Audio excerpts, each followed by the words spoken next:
ఎన్నికల ప్రచారంలో భాగంగా మంత్రి హరీష్ రావు మల్కాజ్గిరిలోని జరిగిన బీఆర్ఎస్ భారీ బహిరంగ సభకు ముఖ్య అతిథిగా హాజరయ్యారు. ఈ సందర్భంగా ఆయన మాట్లాడుతూ నేరేడ్మెట్లో 2 ఆర్ఓబీలు కావాలని అన్నారు. బీఆర్ఎస్ ప్రభుత్వం వచ్చిన తర్వాత తప్పకుండా ఏర్పాటు చేస్తానన్నారు. కొన్ని వర్క్ భూముల సమస్యల వల్ల పేదల ఇళ్లు కట్టుకున్న పట్టాలు రాలేదని అన్నారు. మీరు మర్రి రాజశేఖర్ రెడ్డిని గెలిపించండి, మీ అందరికీ పట్టాలు ఇప్పిస్తారని హామీ ఇచ్చారు. ఈ కార్యక్రమంలో బీఆర్ఎస్ పార్టీ మల్కాజ్గిరి అసెంబ్లీ అభ్యర్థి మర్రి రాజశేఖర్ రెడ్డి, మంత్రి చామకూర మల్లారెడ్డి, ఎంబీసీ చైర్మన్ నందికంటి శ్రీధర్ తదితరులు పాల్గొన్నారు.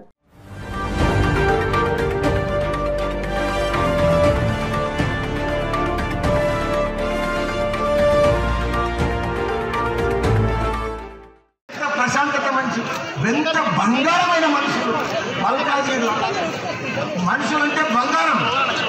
అంత మంచి మనుషులలో వచ్చి వాడు గుండాలను వచ్చి అగ్రదానం చేసి వాడిని మీద బెదిరించి చేసుకుంటే మనం ఊపోవద్దని కూడా మీ అందరూ కూడా మనవి చేస్తున్నా. మనం రాజశేఖర్ రెడ్డి బంగారం అసలు మనిషి బంగారం. వాడు 10 మా రాజశేఖర్ రెడ్డి ఒక్కడు కూడా ప్రజలను చూసుకుంటారు, ప్రజలను నమ్ముతారు, పర్ఫెక్ట్ చేస్తారు. మీరు భారీ మెజారిటీ తోటి ఓటేసి గెలిపించాలని కూడా మీ అందరూ కూడా మనం చేస్తున్నా. ఏది ఏమైనా ఇప్పుడు మీకు గొప్ప అవకాశం వచ్చింది. మీ పీడ పోతందుకు, మీ దరిద్రం పోతందుకు, మల్కాజ్గిరి శని పోతందుకు మీరు ఇప్పుడు వదిలిపెట్టొద్దు. మీకు గొప్ప అవకాశము. మీరందరూ కూడా ఒకటి కావాలి. వాళ్ళు ఎమ్మడి తిరిగిన వాడికి ఓటయ్యారు, వారికి భయంతోనే తిరుగుతారు. కాబట్టి మీరందరూ కూడా ఒక్క చాటి మీద భారీ మెజారిటీ తోటి ఆ దుర్మార్గుడికి డిపాజిట్ లేకుండా చేయాలని చెప్తున్నాను. చెల్లెళ్లకు ఒకే ఒక మాట ఇస్తున్నా, మల్కాజ్గిరిని మోడల్ మల్కాజ్గిరిగా చేసి చూపిస్తానని చెప్తున్నాను.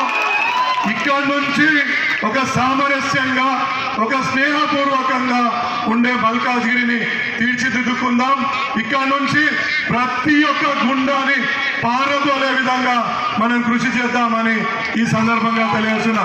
అక్క, మీ అందరికీ ప్రామిస్ చేస్తున్నా, మీరు ఏదైతే మన కేసీఆర్ గారు సంక్షేమ పథకాలు మీకు పంపించిండో ప్రతి ఒక్కటి మీకు అందే విధంగా కృషి చేస్తారని ఈ సందర్భంగా తెలియజేసుకుంటున్నాను.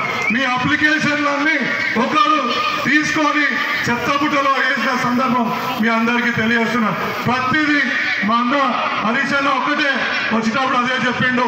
ఇవాళ అప్లికేషన్లన్నీ ఒకరు చెత్తబుట్టలు వేసి కొడుకు కోసం పోయిండు.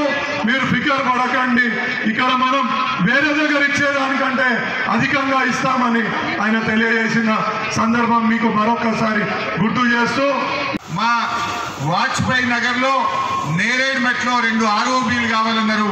తప్పకుండా మన ప్రభుత్వం వచ్చిన తర్వాత ఆ 2 ఆర్ఓబీలు కూడా చేసుకుందాం. అదేవిధంగా గౌతమ్ నగర్లో 141 డివిజన్ మల్కాజ్గిరి రైల్వే స్టేషన్ దగ్గర ఒక ఆర్యూబీ కూడా అవసరం ఉంది. దాన్ని కూడా మనం రాష్ట్ర ప్రభుత్వం నుంచి చేసుకుందాం. ఇవి కాకుండా కొన్ని యుఎల్సి సమస్యలు, కొన్ని ఎండోన్మెంట్ సమస్యలు, కొన్ని వక్ఫ్ భూముల సమస్యల వల్ల పేదలు ఇల్లు కట్టుకున్నా ఇలా పట్టాలు రాని పరిస్థితి ఉన్నది. మొన్నటిదాకా ఎమ్మెల్యేగా ఉన్న మైనంపల్లి గారు ఆయన ఎన్నడూ పట్టించుకున్న పాపాన పోలేదు. ఎట్లయితే ఎల్బీ నగర్ ఎమ్మెల్యే సుధీర్ రెడ్డి గారు పట్టించుకొని ఎల్బీ నగర్లో వాళ్ళందరికీ పట్టాలు ఇప్పించిండ్రో, మీరు మర్రి రాజశేఖర్ రెడ్డి గారిని గెలిపియండి, మీ అందరికీ పట్టాలు ఇప్పిస్తాం.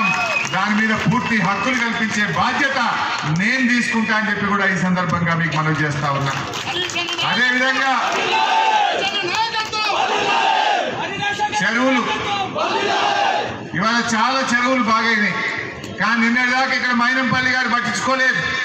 మన బండ చెరువు కానీ, మన ఆర్కేపురం చెరువు కానీ దాన్ని సుందరీకరణ చేసి పిల్లల కోసం, పెద్దల కోసం వాకింగ్ చేయడానికి, కొంత సేద తీరడానికి ఆ బండ చెరువును, ఆర్కేపురం చెరువును అన్ని రకాలుగా అభివృద్ధి చేయడానికి నేను బాధ్యత తీసుకుంటా అని చెప్పి కూడా మనం చేస్తాము. అంటే ఈ రకంగా మనం మంచిగా కలిసి పనిచేద్దాం. ఒక్క 28 రోజులు ఉంది అంతే. ఈ 28 రోజులు మీరు కష్టపడండి. రాజశేఖర్ రెడ్డి గారికి తోడుగా ఈ మల్కాజ్గిరి అభివృద్ధిని నేను దత్తత తీసుకొని పూర్తి స్థాయిలో బాధ్యత తీసుకొని